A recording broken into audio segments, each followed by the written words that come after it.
জামা কিনতে ইচ্ছে ছিল? ওই দাদুটার দোকানে। ভালো দেখতে। ছোট দেখতে।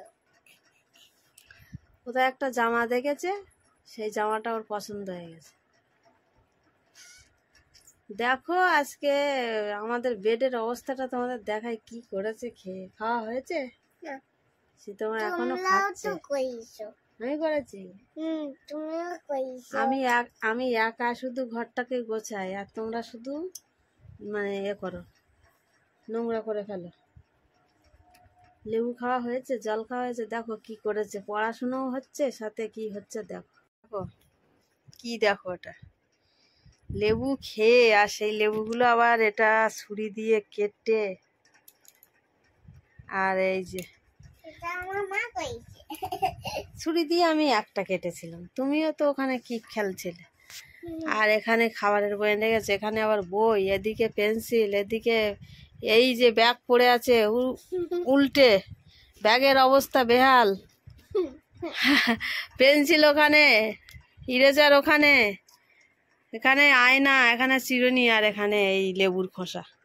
বলো বলো, বেড পরিষ্কার করতে দেখলে, বেড পরিষ্কার করতে তাহলে কি কষ্ট হয়। দেখো এরকম কার বাড়ি আছে এরকম বাচ্চা, এরকম পুচকি কার বাড়ি আছে যে এরকম মানে সবসময় বেডের উপরে নোংরা করে রাখে, বইপত্র পুরো পেন্সিল বই আরো তো আজকে কম আছে, অন্যান্য দিন এটা সেটা কাগজপত্র কুচি কুচি করে কাটা। এর উপর আর্ট অ্যান্ড ক্রাফট যখন করে তখন কুচি কুচি করে কাটা থাকে, সেগুলোকে আবার আমি তুলবো, পরিষ্কার করব। তারপর আমি কোনো দিন বেডটাকে ঝেড়ে দিই, তাই না?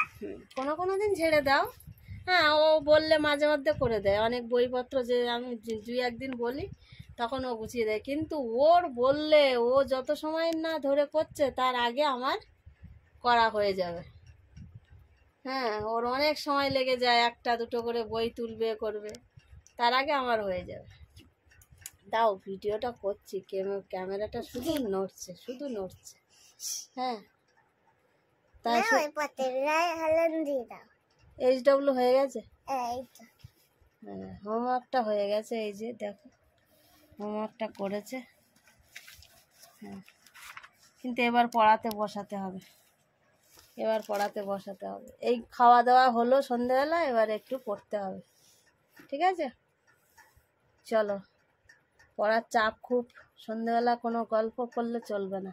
খাওয়া দাওয়া, জল খাওয়া টাওয়া হয়ে গেছে, বিস্কুট খেয়েছে আবার, এবারে একটু পড়াশুনো করবে। তারপর তো সবাইকে টাটা দিয়ে দাও। টাটা, বাবা, টেক কেয়ার। হ্যাঁ, সবাই ভালো থাকবে, সুস্থ থাকবে। এখন ভিডিওটা এখানেই শেষ করছি।